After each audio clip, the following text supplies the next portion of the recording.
यशोदनन्दन व्रज जन रञ्जन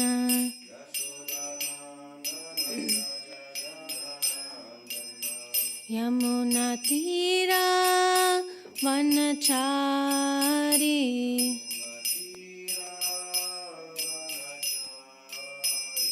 जय राधा माधव कुंज बिहारी।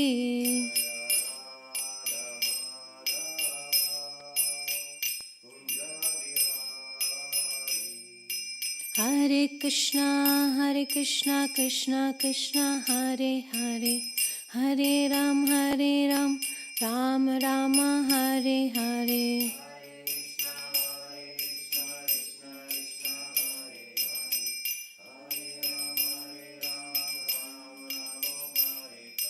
हरे कृष्णा कृष्णा कृष्णा हरे हरे, हरे राम राम राम हरे हरे।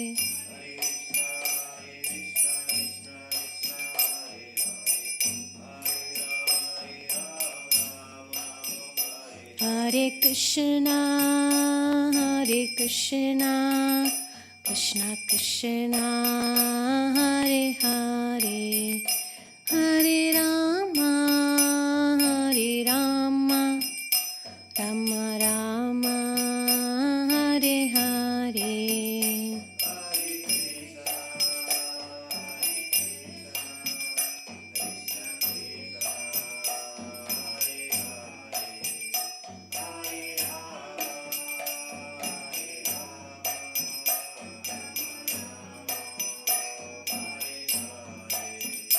जय राधा माधव राधा माधव राधा माधव, जय राधा माधव।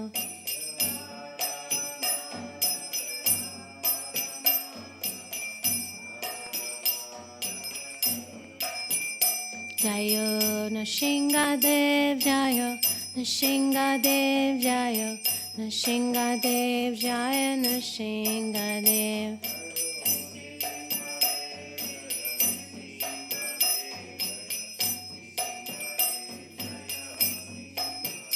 जय जगन्नाथ जय बालादेवा जय सुभद्रा जय सुदर्शना।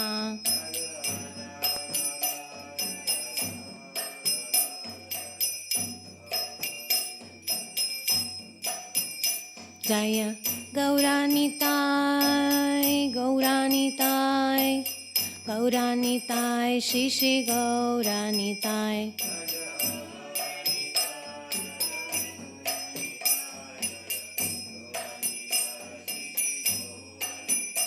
जय पंचतत्वा जय पंचतत्वा जय पंचतत्वा जय पंचतत्वा।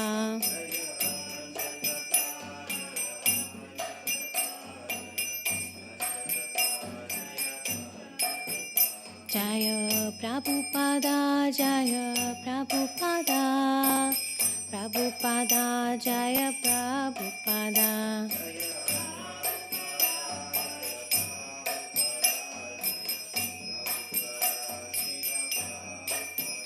जय गुरुदेवा जय गुरुदेवा जय गुरुदेवा जय गुरुदेवा।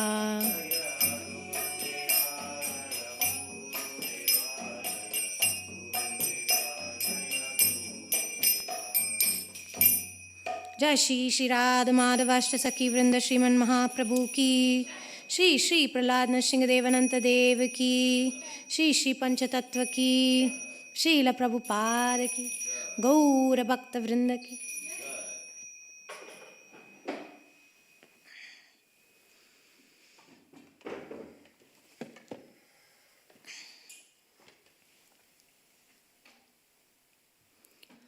ओम नमो भगवते वासुदेवाय।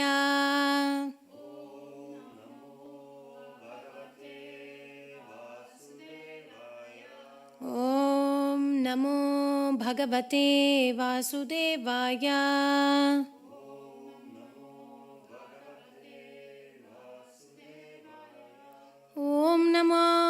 Bhagavate Vasudevaya.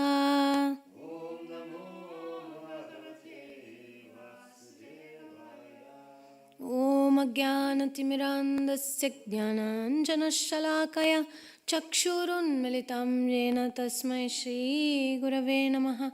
Mukha Karoti Vachalam Pangoram Gayate Girim Yat Kripa Tamaham Mande Shri Guru Dinatarinam Paramananda Madhavam Shri Chaitanya Ishwaram. Nama Om Vishnupadaya Krishna Prishtaya Bhutale Srimate Jayapataka Swami Niti Namine. Nama Acharya Padaya Nitai Kripa Pradayine Gaurakata Damadaya Nagara Gramatarine. Nama Om Vishnupadaya Krishna Prishtaya Bhutale Srimate Bhaktivedanta Swami Niti Namine. Namaste Saraswati Deve Gauravani Pracharine Nirvishesha Shunyavadi Paschatya Deshatarine. Jaya Shri Krishna Chaitanya Prabhu Nityananda Shri Advaita Gadadhara Shri Vasadi Gaura Bhakta Vrinda. Hare Krishna Krishna Krishna Hare Hare Hare Rama Rama Rama Hare Hare. Vancha kalpatarubhyascha kripa sindubhya evacha patitanam pavanebhyo vaishnavebhyo namo namaha.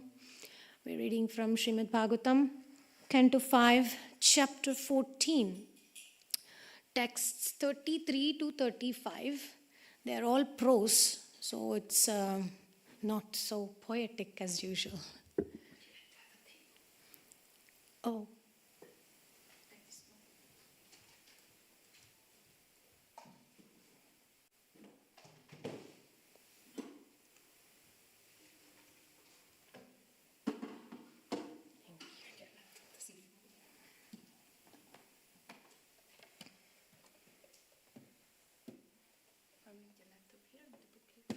Okay, that's better. Thank you.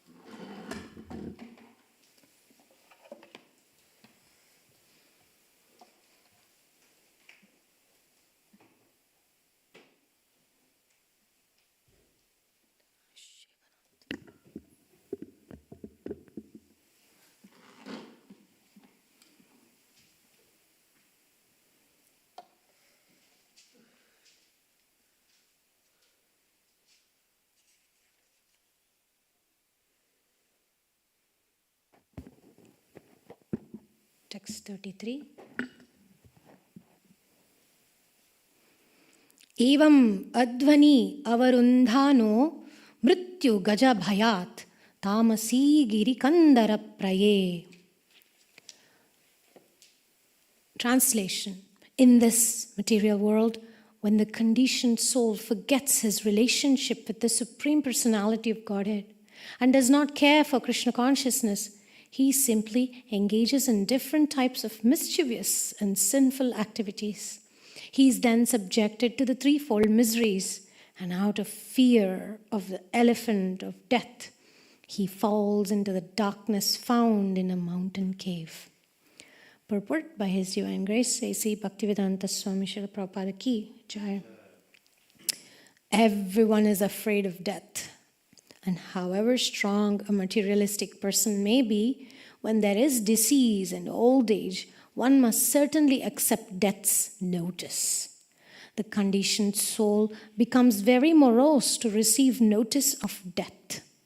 His fear is compared to the fear experienced upon entering a dark mountain cave, and death is compared to a great elephant.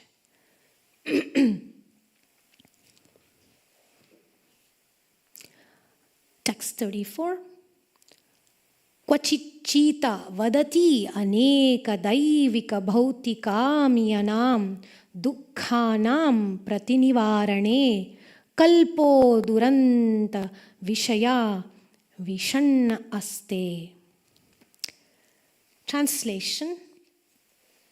The conditioned soul suffers many miserable bodily conditions, such as being affected by severe cold and strong winds. He also suffers due to the activities of other living beings and due to natural disturbances. When he is unable to counteract them and has to remain in a miserable condition, he naturally becomes very morose because he wants to enjoy material facilities. Text 35. Kwachin mitho vyavaharan yat kinchid dhanam upayati vitta shatyena. Vitta shatyena. Translation: sometimes conditioned souls exchange money, but in due course of time, enmity arises because of cheating.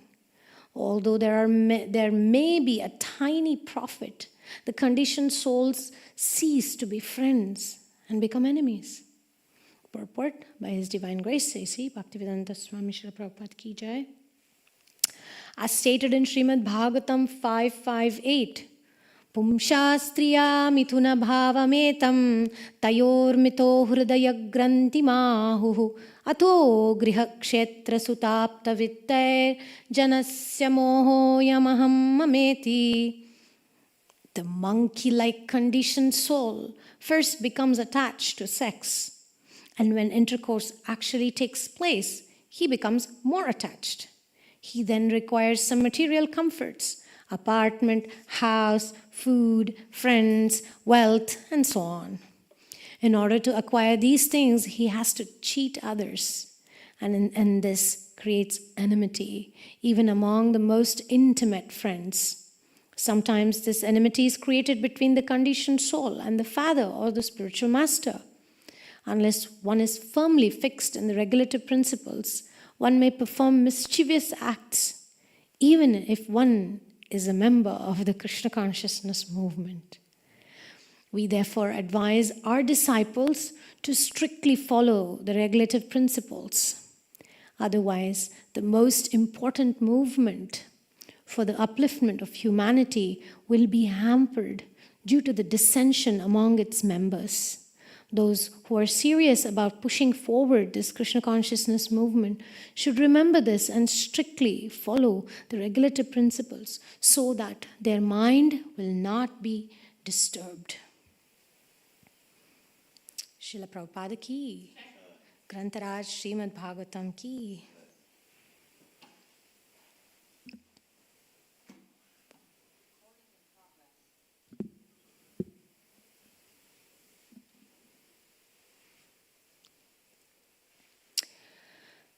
So in these verses, we see that Srimad Bhagavatam is giving us a very vivid imagery of this world, how the conditioned souls are trapped in this material existence, and how we are forgetting Krishna and we wander. This word in the text number 33 is Advani. Advani means, proper translates it as on the path of sense gratification. And then what happens? And finally trembles at Mrityu Gajabhayat. The elephant in the room, the elephant in our life, the elephant of death. So let's explore these two themes here. We would have to add a little bit of, we need to have a little bit of humor. Otherwise, these themes can become very boring. So the bhayat, that elephant of death, Bhagavatam compares it to this. We can't move an elephant. Elephant is very strong. So it reminds us of our karmic roots. Even in my professional life, I see that how much ever people, devotees, want to overcome, change their fate and become something, that elephant is there. It's like the karma, the death is there. Whatever best material conditions, like Prabhupada is saying, no matter how powerful a material person is, still death comes. So similarly, even if we're in the most advanced materialistic country, the best country in the world, best economy, we cannot avoid death. So I was thinking that this Advani, the word, it's like a karmic GPS, basically.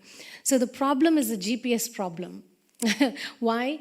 Because on the path, Advani is on the path. But what kind of path? What path are we talking about?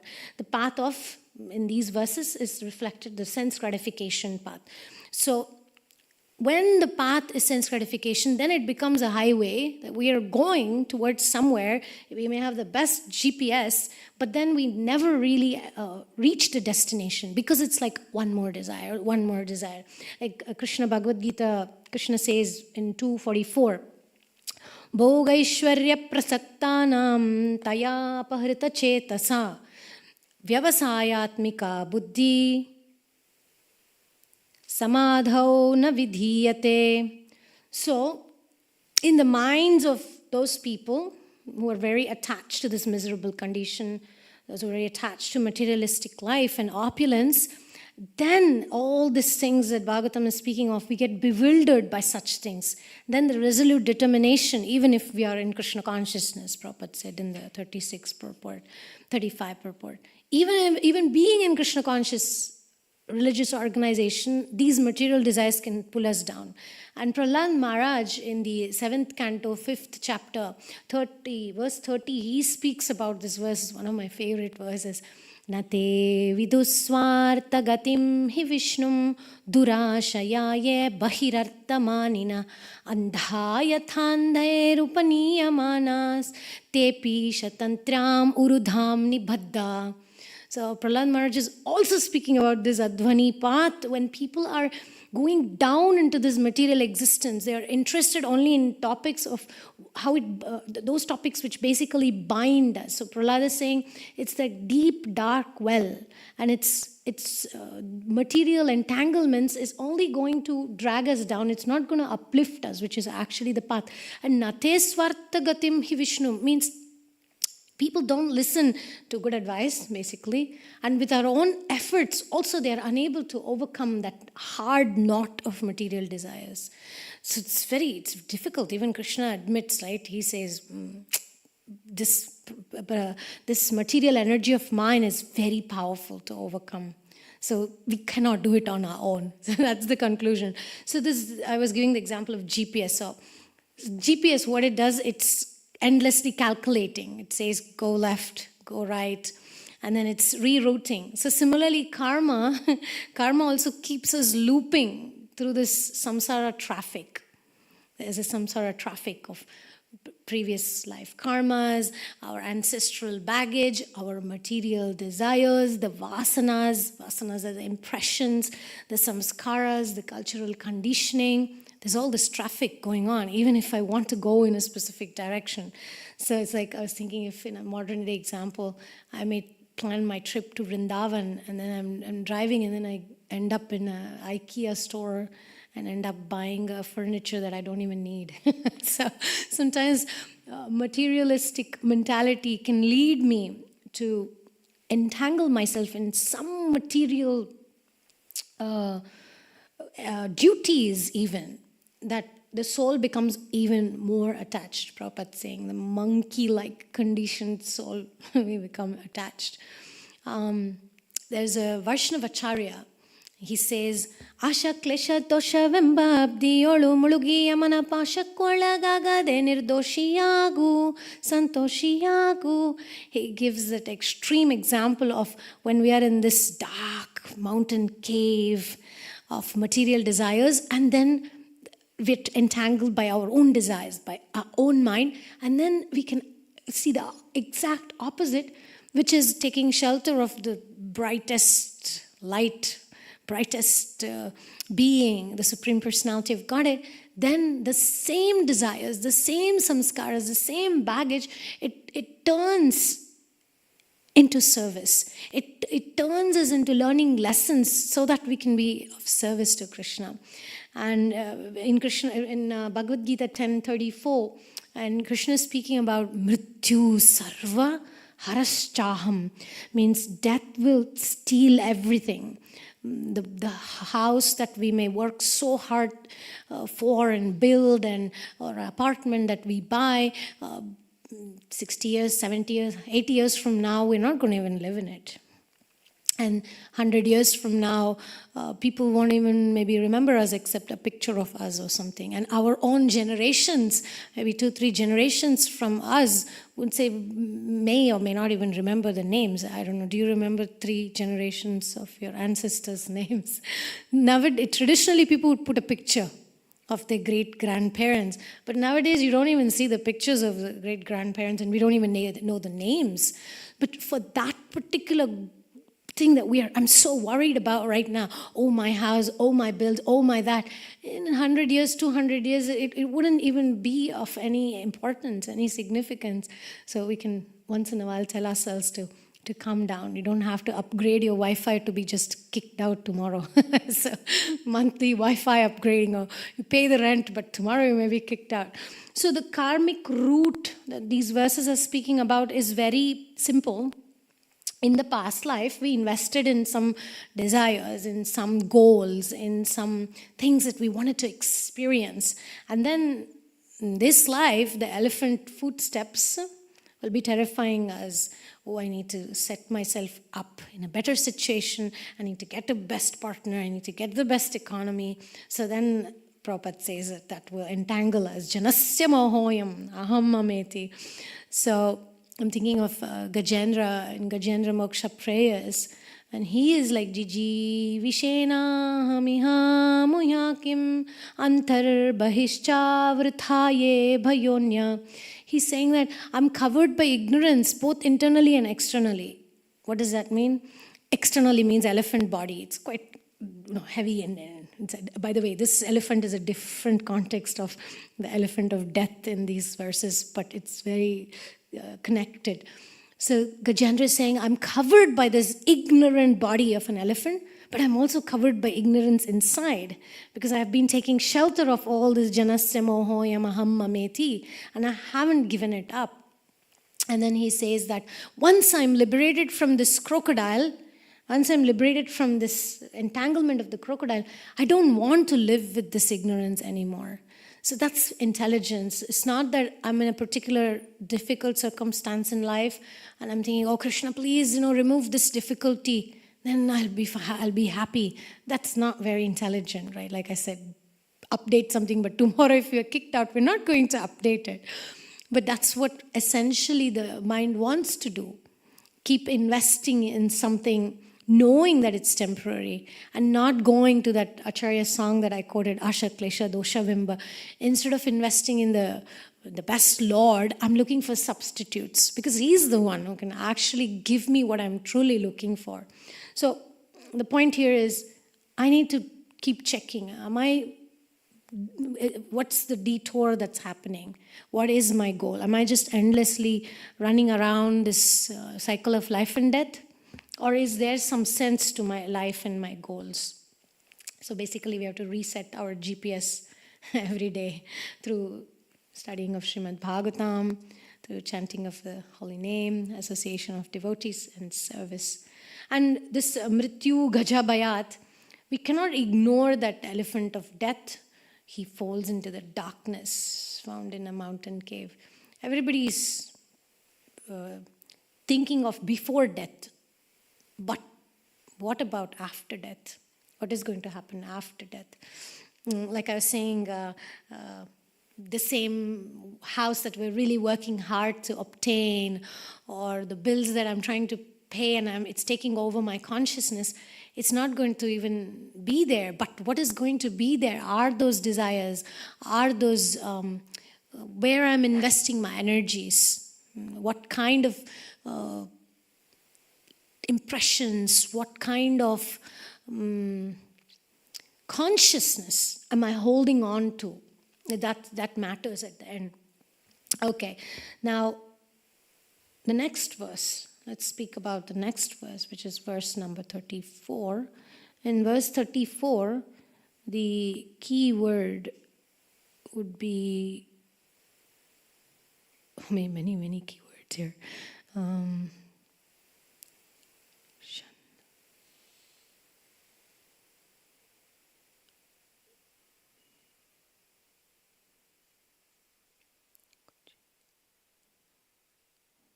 Vishanna, okay.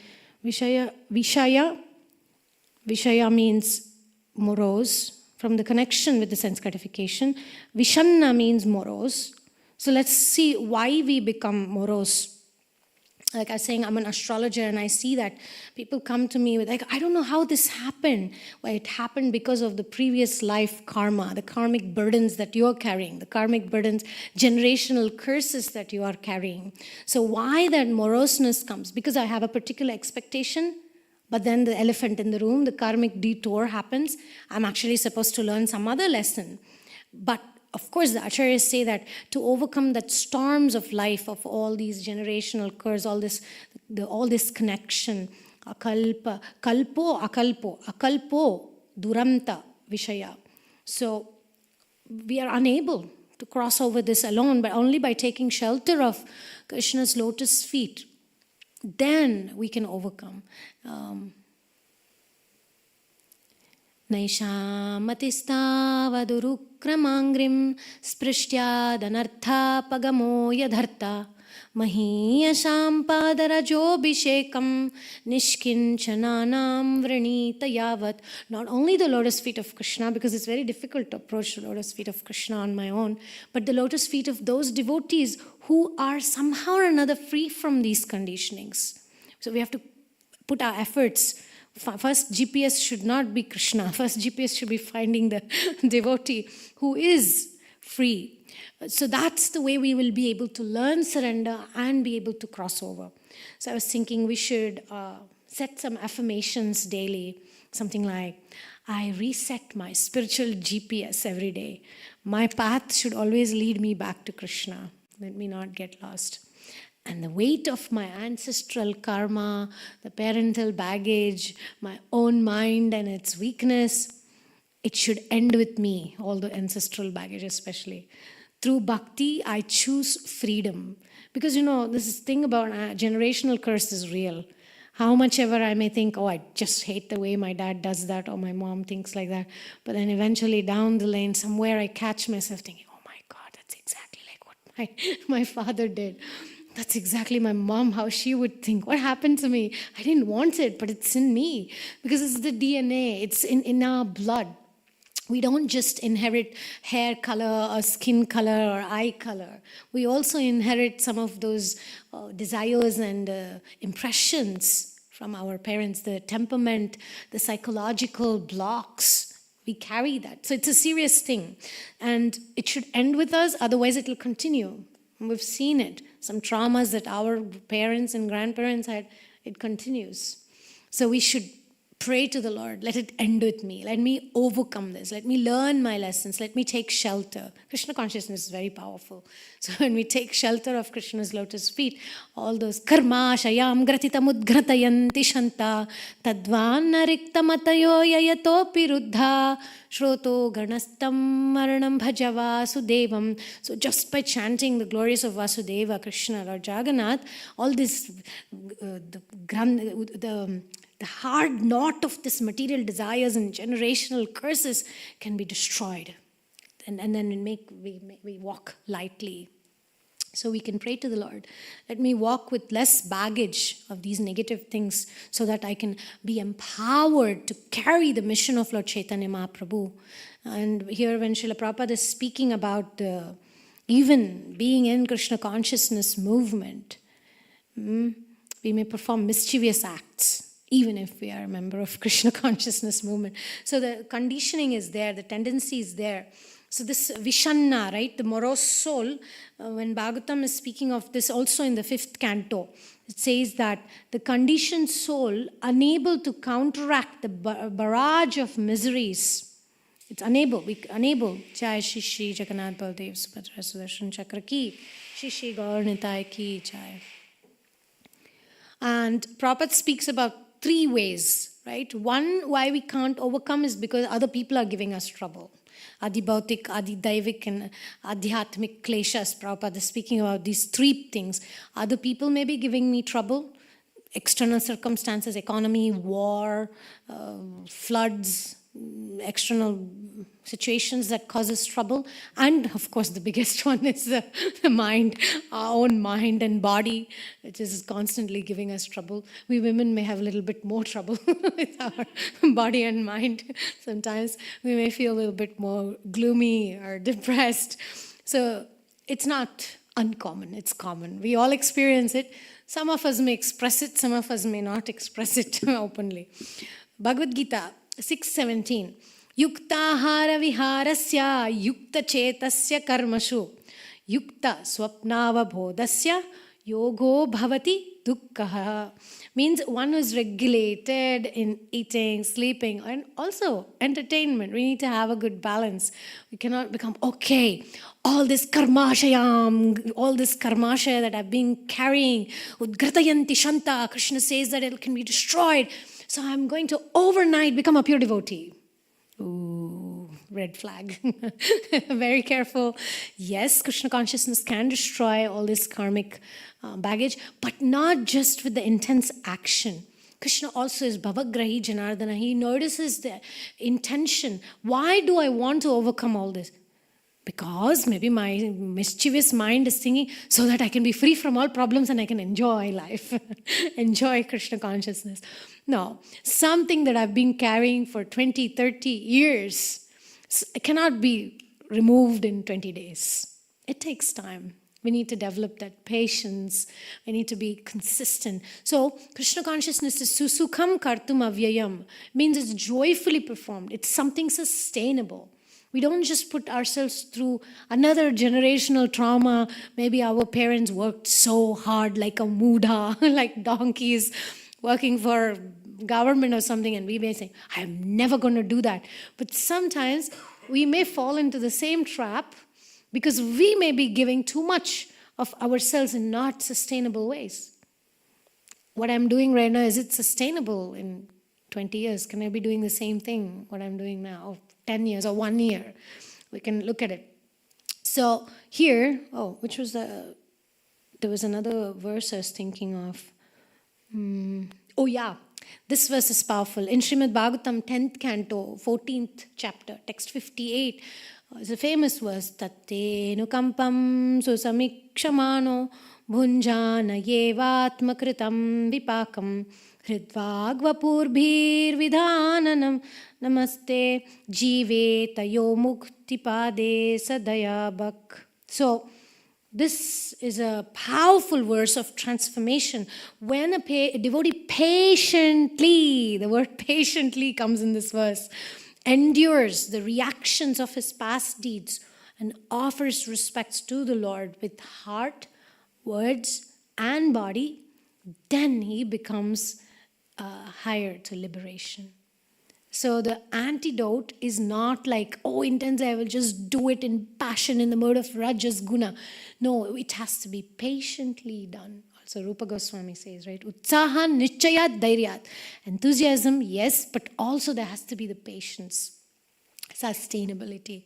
So this Vishanna is not endless self-pity and victimization and thinking, I am free, I'm going to figure it out. It's actually to groom those miseries, to groom those experiences of life in a way that helps us to become liberated. So if I have a duty, I'm not thinking how to escape it. I'm actually thinking, I must have desired something like this in my previous life. Let me go through this so that I learn my lesson, so I don't have to repeat it. So basically it's the Vishanna, right? The word Vishanna here, it's like when your Wi-Fi, your heater, and your stomach all go upset on the same day. When all the karmas attack on the same day. So we may experience a burden of this anxiety, and we can either take it as purification. Krishna is actually liberating me. Or we can say, how can I escape from the situation? I don't know, does it make sense? Two options. It's a matter of consciousness. We may do the same thing, but what we think. So the problem is not that miseries happen, it's what we expected. What we expect that this material life to be, because honestly, it's not a 5-star hotel. This material life, you have to work really, really hard. It's a boot camp. It's a training camp to uproot this karmic tendencies and this moroseness. Next is the verse number 35. In verse number 35, the last word of the verse, Vittha Shatyena by means of cheating someone of his wealth. Because if I don't accept my karmic patterns and my ancestral burdens and my desires from previous life and my weaknesses now, like Gajendra's leg was caught by the crocodile. If I don't accept that I've been caught by my own mind, which is like a crocodile, my own problems in life, which is like a crocodile, if I don't accept that, then we may find shortcuts. We may, shatyena, we may actually find some ways to cheat. Here Prabhupada is speaking of, and Bhagavatam is speaking of cheating someone of wealth, which we are seeing. We're seeing these days that people maybe disguised as friends, disguised as business colleagues, but then cheating. Some people get married in the intention to take out the property of the other person, and there's a lot of complications. Somebody who appears as a friend or family member is only interested in wealth. So it's a soul's obstacle. This is a big obstacle, this cheating tendency. One of the 4 defects of human nature, one of them is to tendency to cheat, tendency to get away with shortcuts. And shatyena. So I was thinking of how that karmic path, if people don't accept their karma and they try to trick and cheat, it gets even more complicated. So bhakti has to be performed very seriously. If we, like people ask, will my karma not be cleaned by doing bhakti? It depends. It depends on the, what's that verse? Krishna says, ye yathamam prapadyante. If I give 60% of my consciousness to Krishna and I keep 40%, then 40% I'll have to suffer for whatever I've been carrying. But if I give 100% my heart and soul to Krishna, then 100% we can overcome. Not that difficulties will not come, not that problems will not be there, but we will have a different mindset. We will be able to look at the circumstances in a different angle. That's what we want, right? We just don't want problems to disappear. We want to align to Krishna's will. It's not about my will. It's not about my plans. So when Prabhupada is quoting this, Pumsha striya mithuni bhavametam. So I was thinking the life of brahmachari, the life temple life, is very protective. And especially the energetic vibrations in the Western countries, it drags down more the consciousness and the mind of people. Everybody is just running after rajas guna and tamas guna. Everyone is just after making money, and this cheating propensity is stronger in Western worlds. Because, if you go to the dhams, if you go to India, if you go to Mayapur, Vrindavan, you see everybody are devotees. Everybody is chanting the holy name. Either you hear the mosque chanting Allah, or you hear devotees chanting Nitai Gaur Haribol. But the energetic vibration in the place itself, it's so purified. So it's easier, right? How many of you have this experience? When you went to India, it was easier to chant your rounds.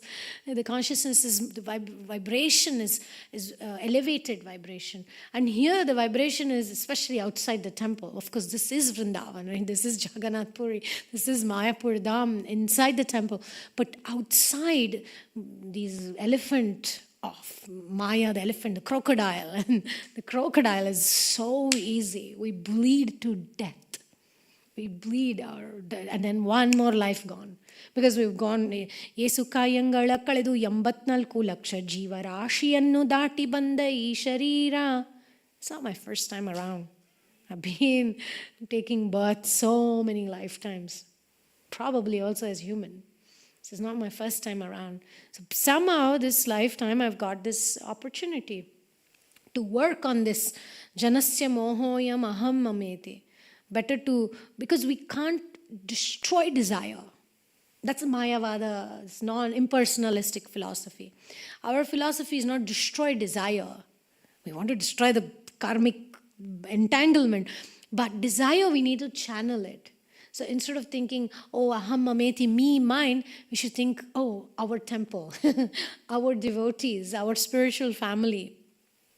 Otherwise, this attraction that we have of this material world for relationship, it's not something to be destroyed. It is important to learn to love each other. It's important to have good families. It's important to raise good children. But it can be done in a different consciousness. Because Krishna, if our intentions are wrong, he will try to catch the actions that are right. And if our actions are right and our intentions are, no, the same, right? If our intentions are right and actions are not right, Krishna will catch the intention. Because he's not like me. I might say, the action looks good, but what is the intention? But he says, oh, the action looks good, intention looks bad, but you know what? Action is what I'll count. Thank God we have Krishna for God and not each other.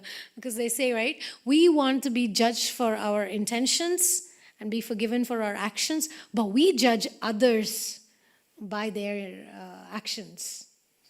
Right? Something like that. We judge others by their intent. We judge others by their actions, and we expect that people should judge us by our intentions. Means we want to be forgiven, but we don't want to easily forgive. That's the human mind. But thank God, as I said, it's not Krishna's mind.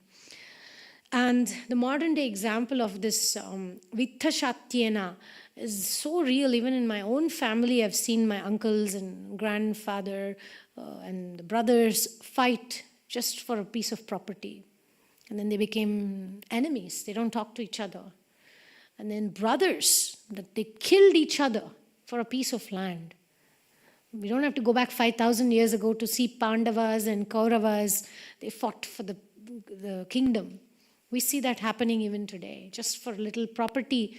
Prabhuji yesterday was sharing with us, like a lot of people, Prabhu has so much experience.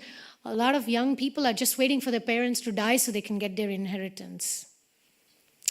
And those parents worked so hard, sacrificed everything for their kids to be able to raise them, to educate them, to clothe them, to shelter them. And then ultimately, they don't care about the parents. So this is the Vitthashatyena that we're talking about. This is the mentality to not care, but to be selfish.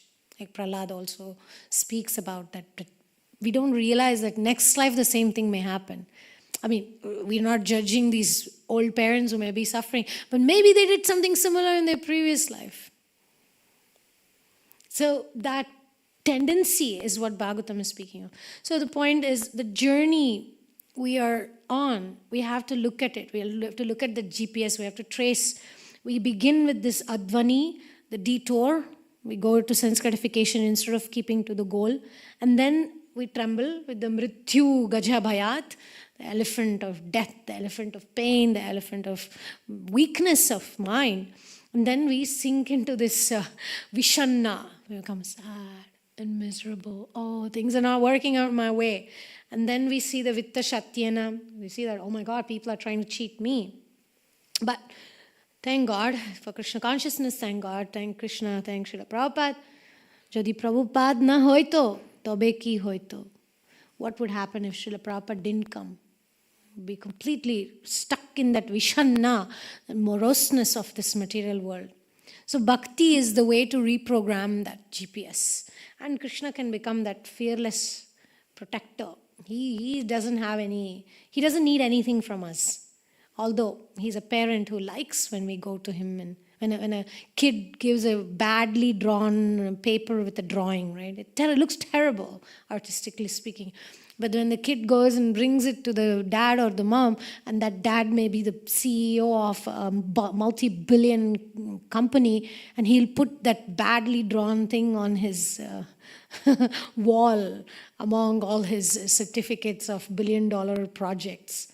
So similarly, our efforts, Krishna sees that. So what we can do is literally like the drawing of a 1-year-old kid. 1 year, maybe it's too young to draw, right? Maybe 2 years old, 2 or 3 year old kid. But the point is this: it's okay to be a 2-year-old drawing really bad drawing, but it's important that I don't remain just drawing the bad drawing. I have to look at myself. I've been in Krishna consciousness, 2 years, 3 years, and then what about 7 years? The drawing should improve, right? 12 years, it should be even a little better. And 20 years, we cannot impress the dad with a drawing anymore. I should do something better. Similarly, advancement is similar. I may have karmic baggage inherited. I may come to Krishna, ask him, please remove these tendencies, but there must be advancement. I cannot remain a 2-year-old always. So yes, all these things are there. Karma shayang gratitam udgratayanti shanta. All these interwoven ancestral curses, the DNA, the programming, our desires, our past life karma, the people that are giving us trouble, the environment, the government, all those troubles will be there. It's not easy to, in one overnight, get rid of them. But bhakti is I would say, it's the great currency to actually clear those karmic debts and restore our true wealth, which is Jiver Swaruphoy Krishner Nityadas, to re-establish into the position of where I can be happy. So in that wealth, real wealth, there is no vitta shatyena, there is no cheating there.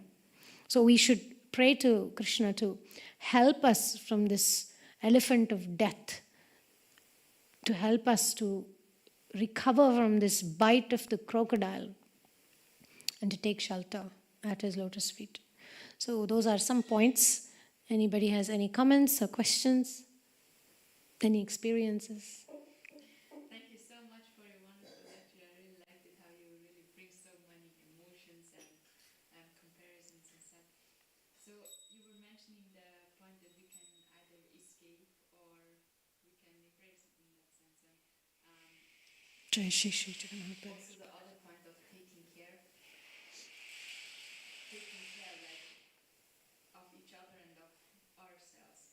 And sometimes it seems to me to be very overwhelming if we want to take care of everything in that sense. Mm-hmm. And some karma we really have to deal with deeply, and some we should just ignore, and then it's not there anymore. So how would you, as an astrologer, give like the right middle good balance? Really, see what is urgent to be. Yeah, let's take Gajendra as example. Kachutali talayutali amakari kalu raktamayavagi tumbitu kolada neeru uchchata. So Gajendra is there in these waters. And remember, elephant is not a water animal, it's a land animal. And the land animal is in the water. And the crocodile is a water animal. So the crocodile has caught the feet of Gajendra.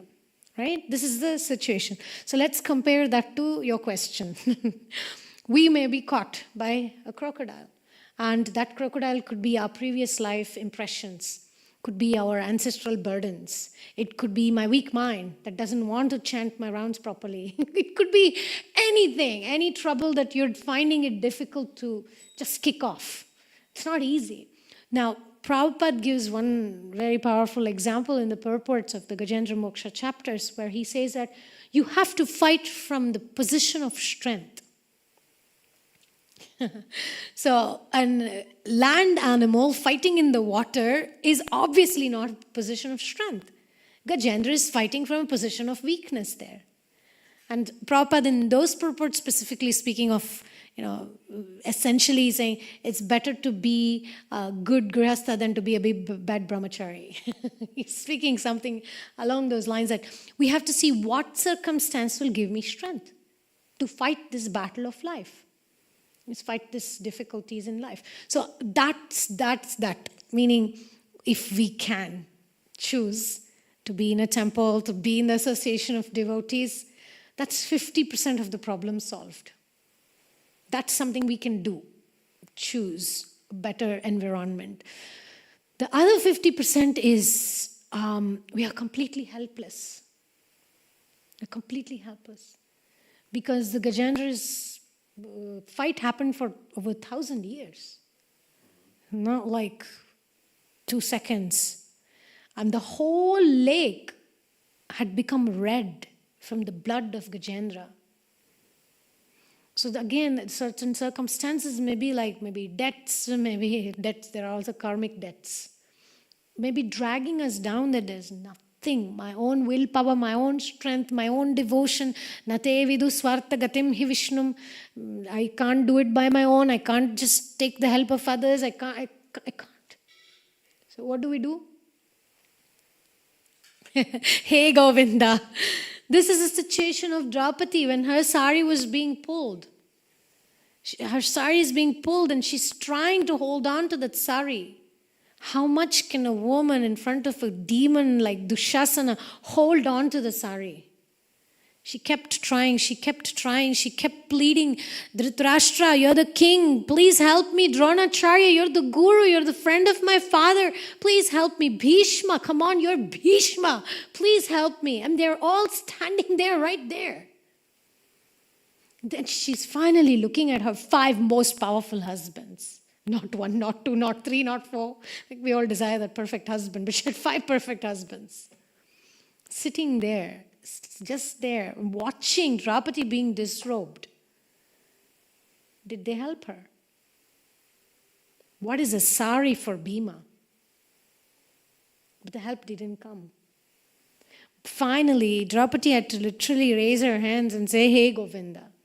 So only Krishna was able to give her the unlimited sari to cover her dignity, to help her and to remain Krishna, remain in Krishna consciousness. So the point is, whether it's Gajendra, whose wives and the baby elephants and all the elephant tribe who could not help him to get rid of the crocodile, or whether it's Draupadi, who could not get her honor protected by all these great warriors and great Pandavas, because if Draupadi couldn't get help from the Pandavas or Bhishma and Drona and all the assembly, who am I to think that I'll find security, shelter, help and protection by people around me? So the truth is only, okay, how? Okay, you may say, like, practically, what do I do, right? First thing is to admit that I can't solve this problem on my own. It's not possible for me. Because I've tried to take help from people, I've tried to take, whatever, but it's something that I need help from divine intervention. It's not possible by my efforts, nor is it possible by other people's help. Second step is to believe. That's why Bhagavatam helps us, to believe that Jagannath is the Lord of the universe. He can sort it out. There's a saying, don't go to God crying how big your problems are. Go to the problems and say how big your God is. So that's the second step. And then there's a third step. The third step is to surrender my will. Surrender that I want your will and not mine be done. Because usually I may do the first 2 very easily when I'm in difficult circumstances. But the third step is difficult. Because I want God to do what I want. I'm not really letting go of control. I'm not really giving the reins to say, you do what you wish. Because we don't know. Because we don't have faith. We don't know what's going to happen if I give the reins. What if the situation gets worse? That means I haven't done the step 2 properly. And then there are other steps. Have you heard about, I put something together. It's like Anartha Nivriti. 12 steps is based on Manashiksha. And so have you heard about 12 steps of Alcoholics Anonymous? So they have these 12 steps. The first step is to accept that I'm powerless. The second step is to accept that God is all-powerful. The third is to accept that His will, not mine, be done.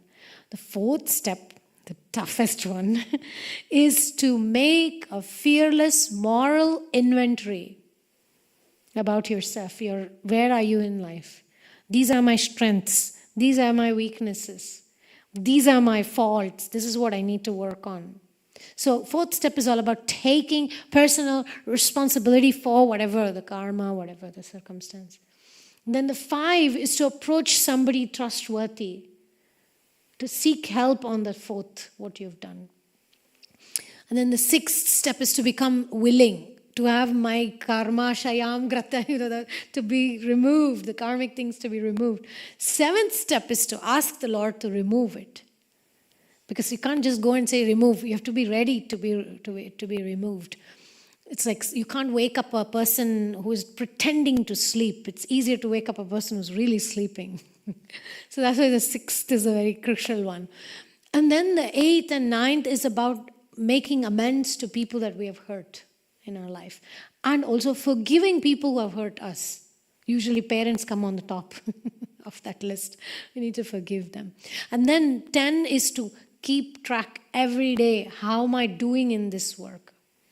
So it's a Enagu aane ranga ninagu aane Yenagu ninagu ibbarigu enna bhaktarane. So it's like a contract between Krishna and us.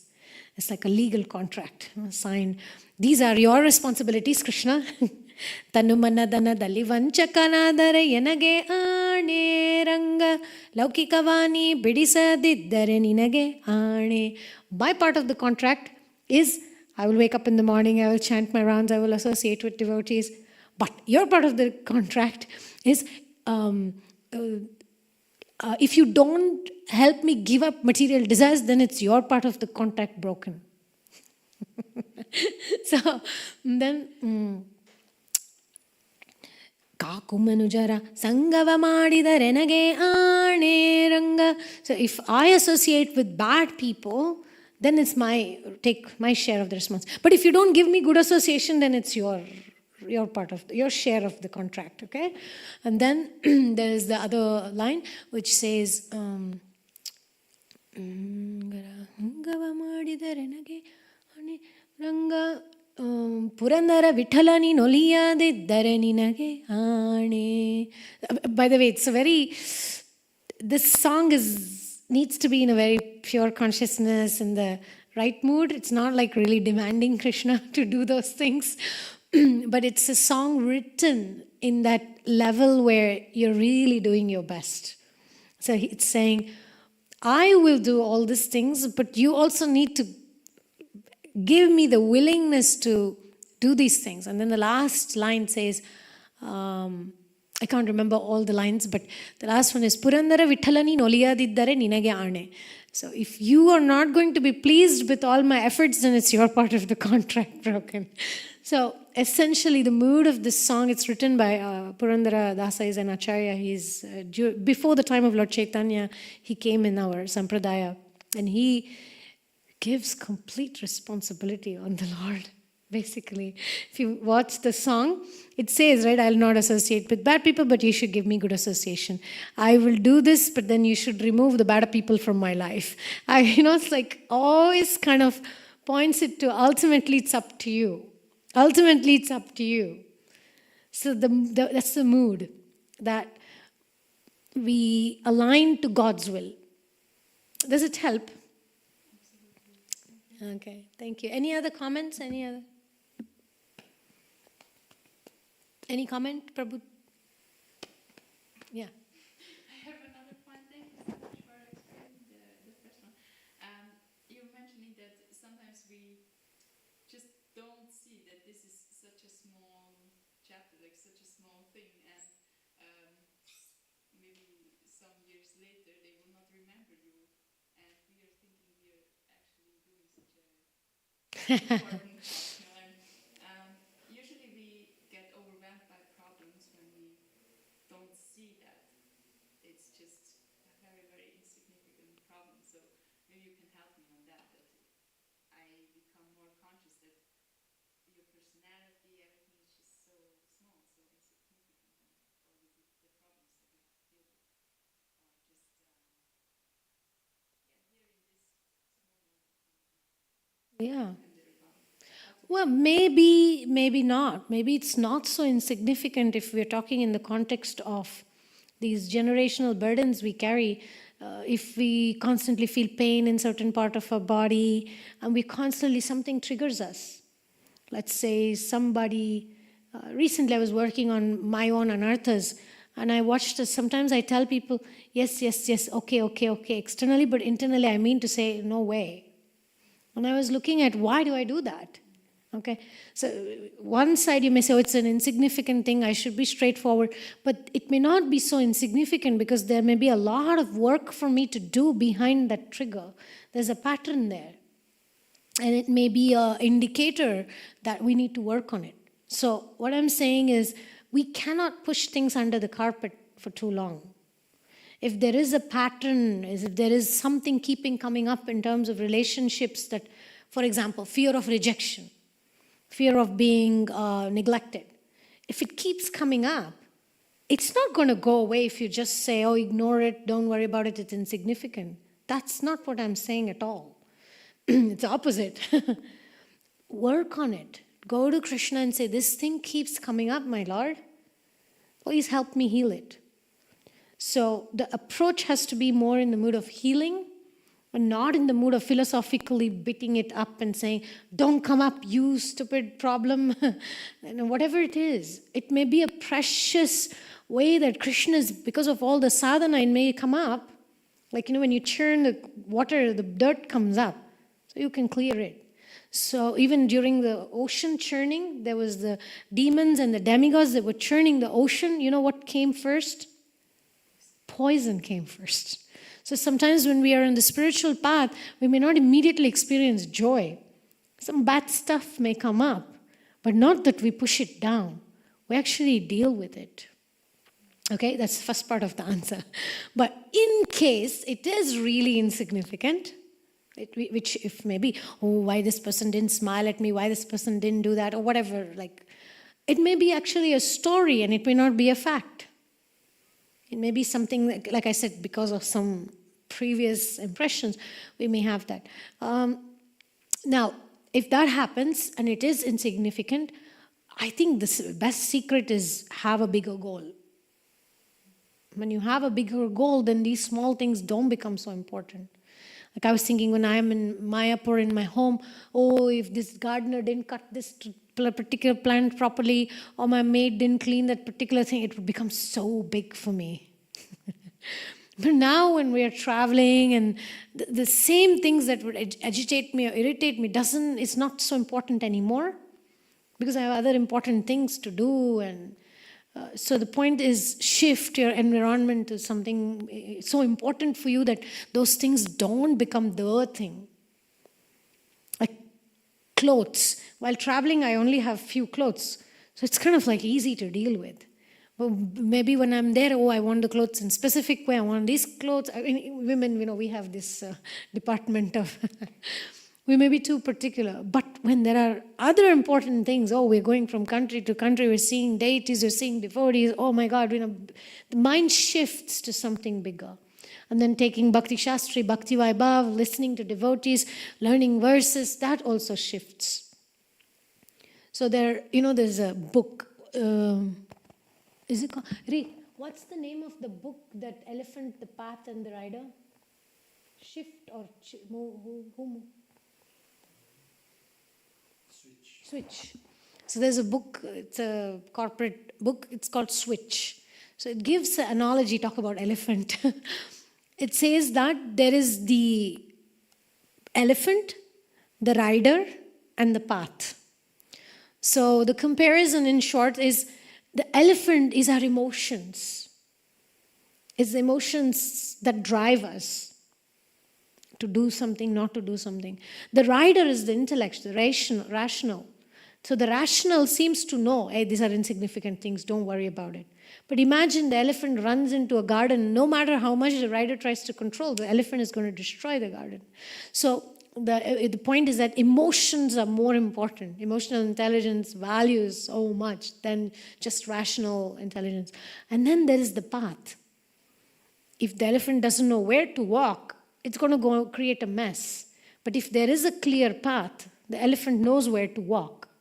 So the path is our ambience, our environment, our sangha, our goals in life. And we have to somehow or another get the elephant to walk on that path. It's not just enough if the rider knows. Maybe if you can Google more about this, elephant, rider, and the path. How that applies to the question that you asked. It seems related. How to refocus on your goal and not get lost in small things. And associating with those people who don't give so much importance to insignificant things. But not in a suppressed way. I just want to highlight that you cannot suppress certain emotional reactions or triggers or patterns. Because I'll say this, okay, because Prabhupada is saying here, even in Krishna consciousness movement, this is the most important movement. We should very strictly follow, those who are serious about pushing forward this Krishna consciousness movement should remember this. We should strictly follow the principles so that the mind will not be disturbed, right? Why Prabhupada is saying this? Because probably at the time when Prabhupada was writing this, he was getting all these letters from problems of devotees, divorces, somebody running away. Maybe, I don't know at this time if gurus were already falling down, 5th canto, not yet. That time, that's true. I mean, gurus meaning sannyasis, people having troubles. Already, yeah. So the point is, even during the physical presence of Srila Prabhupada, there were devotees who were taking initiation, taking second initiation, taking sannyas from Srila Prabhupada and falling down like anything. Running away, going away. Of course, after Prabhupada left, problems became even more. I'm saying during the time of Srila Prabhupada, people's mind would deviate. Why? Probably because they didn't work on it in the balanced way, sustainable way. So it's not just renouncing externally. We have to work, we have to do the inner work. So what I'm saying is, please consider that what may seem insignificant may just be a symptom of something that needs healing. Otherwise, even we will put the movement at risk. We want to be sadhus, but internally we are not there yet. We're not sustainable, so we have to be honest. We have to be vulnerable and honest. If our movement was like that, we would have less fall downs, if we took care of that aspect. Yes? Thank you so much. Just a quick follow-up question. How do we heal this emotion that we have stopped for so long to feel? Is it enough just going to Krishna for healing, or how do we do the internal work? First step is to admit that we need help. Second is to pray, but there are steps. If you connect with me later, I'll give you some handouts and I'll give you a link to a whole playlist. If you go to Gaur Academy, Gaur Academy on YouTube, you will find a playlist. It's called Boot Camp for Anartha Nivritti. Anartha Nivritti basically means busting your inner blocks. How to overcome inner blocks in a not like just escapist way, but how to do it in a spiritual way, but something sustainable. There are about 25, 26 videos in that boot camp. We did it with a group of devotees. And we also have sanghas, we have online meetings. So the point is, it's not a product. It's not one thing, it's a process. And it will heal layer by layer.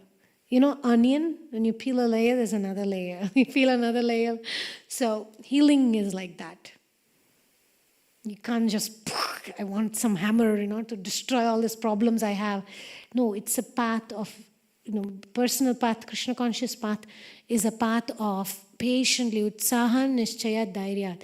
Every day showing up with enthusiasm, with patience to deal with one layer, another layer, another layer. Then it's sustainable. Okay, I can give you the links later. Okay. Yeah, I think you're going to... It's especially for... We have separate groups for men and women. It's a powerful program. Inner blockbusters. Okay, thank you very much for your attention. Grantaraj Srimad Bhagavatam ki jai. Srila Prabhupada ki jai. Gaura Bhakta Vrinda ki jai.